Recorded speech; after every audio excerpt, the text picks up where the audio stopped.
My name is Chloe. I live in the quiet, gentle rhythm of a small city called Maple Creek. Here, life unfolds in whispered secrets across park benches and in the warm, steamy windows of tiny coffee shops. I live alone. My apartment is a sanctuary of silence. A single bedroom, a modest kitchen, and a living room graced by one large, watching window. I spend my hours curled beside that glass, a silent spectator to the world walking by. I am a guardian of stories. I work at the library. Books are my escape, my passport to lives louder than my own. But sometimes, the weight of all those bound and finished adventures cannot fill the hollow spaces within my own. Sometimes, the silence is not peaceful. It is a presence. It settles on my chest like a leaden blanket as I eat dinner alone, as I watch the glow of television alone, as I turn pages in the profound and echoing quiet. My friends have moved on to symphonies of family life. Their melodies are full of laughter and chaos, while mine is a single, sustained note. We meet, but our connections now feel like delicate china, handled with care, no longer for daily use. One evening, the silence grew so loud it felt suffocating. My phone rang, a lifeline. It was Sarah. "Chloe," her voice was a gentle probe. "How are you?" I lied. "I'm okay, just tired." But she knows me. She sees the spaces between my words. "Are you lonely again?" she asked, and her kindness shattered my fragile composure.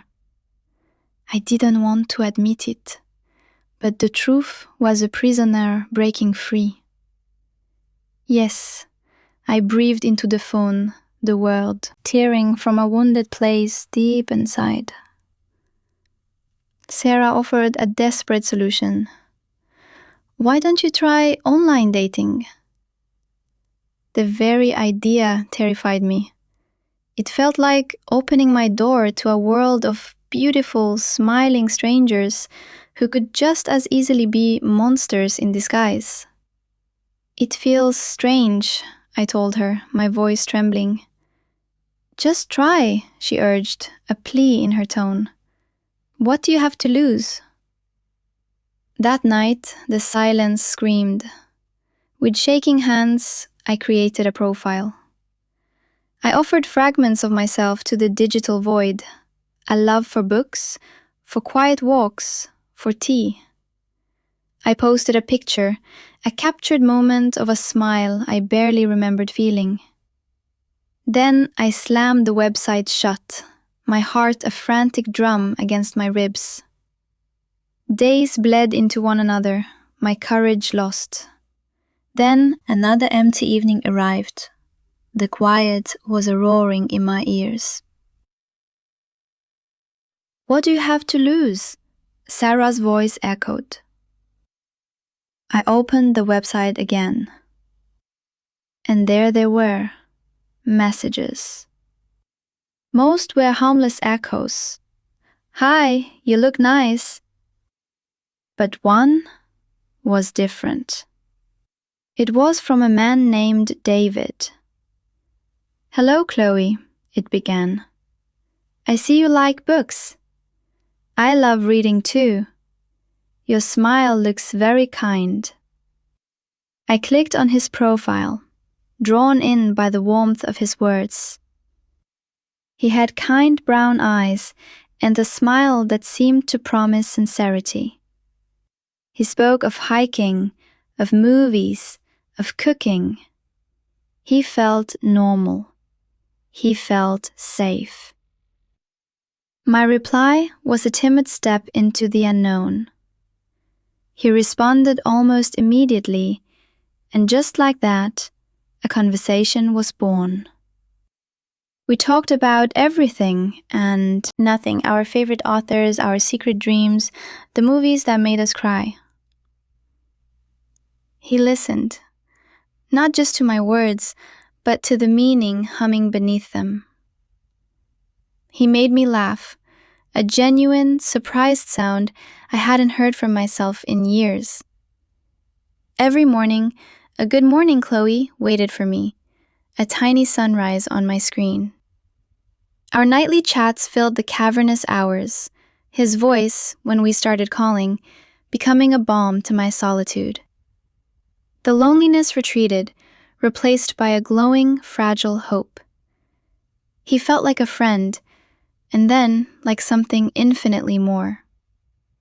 After 2 weeks of this digital intimacy, he asked the question, "Chloe, can we meet?" Fear, cold and sharp, shot through me. But his voice had become a home. I felt I knew his soul. I said yes. The day of our meeting, I was a storm of nerves. I stood before my mirror, a critic of my own reflection. What if the magic vanished in the harsh light of reality? I walked to the coffee shop, my hands ice cold. And then I saw him. He was there, by the window, and he was real. He stood as I approached, and his smile, it was his picture but alive, radiating a warmth I could feel. "Chloe," he said, and my name in his voice sounded like a song. "You look beautiful." We talked for hours, the conversation flowing like a river freed from ice. We laughed, we shared, and when we said goodbye, he took my hand. His touch was electric, a spark that traveled straight to my heart. After that, we were inseparable on weekends. We walked through parks, visited museums, and cooked together in his neat, tidy apartment. He was romantic, bringing flowers, leaving notes, his eyes always full of adoration. "Chloe," he would whisper, "you make me so happy. I feel like I've known you forever." It was a dream, a beautiful, sweeping dream. And 1 month after our first message, he painted the dream in permanent colors. Candlelight danced between us at his dinner table. He took my hand, his eyes burning with serious intensity. "I know this is fast," he said, his voice thick with feeling, "but I don't want to wait. I love you. Will you marry me?" My world screeched to a halt. Marry him? My mind screamed in panic, a chorus of warnings about speed and strangers. But my heart, my lonely, yearning heart, overflowed. I looked into his eyes and saw my future. A future without that crushing, endless silence. I wanted this. I wanted him. "Yes," I whispered, the word a surrender to hope. "Yes, David, I will." His smile was a sunrise. He slid a ring onto my finger, and we married in a blur 2 weeks later. Sarah hugged me tightly, her worry a silent pressure against my chest. "Are you sure?" she whispered. "I'm sure," I said, willing myself to believe it. But deep inside, a tiny, terrified voice echoed her question. I left everything, my job, my cozy apartment, my city, for this new life. The first weeks were a honeymoon paradise. Then the little changes began. His need for order became a rigid law. A misplaced book was a transgression. A cup in the sink earned a sigh of profound disappointment. Chloe, he would say, his voice tight, please keep things tidy. I shrunk inside myself, trying to fold into the neat lines he demanded. Then he began to trim the edges of my world. My calls to Sarah were met with interrogation. We are married now, he declared, his tone leaving no room for argument. We should be enough for each other. My oldest friendship became a secret, conducted in hushed tones. His late nights at work grew frequent, and sometimes he carried the faint floral scent of a stranger's perfume. When I dared to ask, his anger was a sudden, terrifying storm. Are you accusing me? He roared, his face contorted.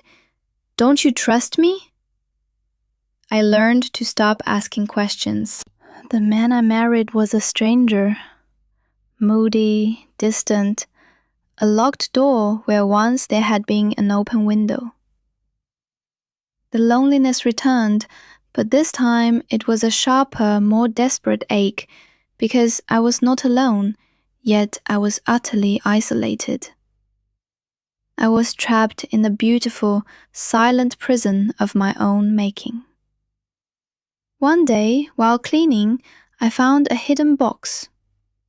Inside were letters. Love letters, passionate, yearning letters to a woman named Lisa.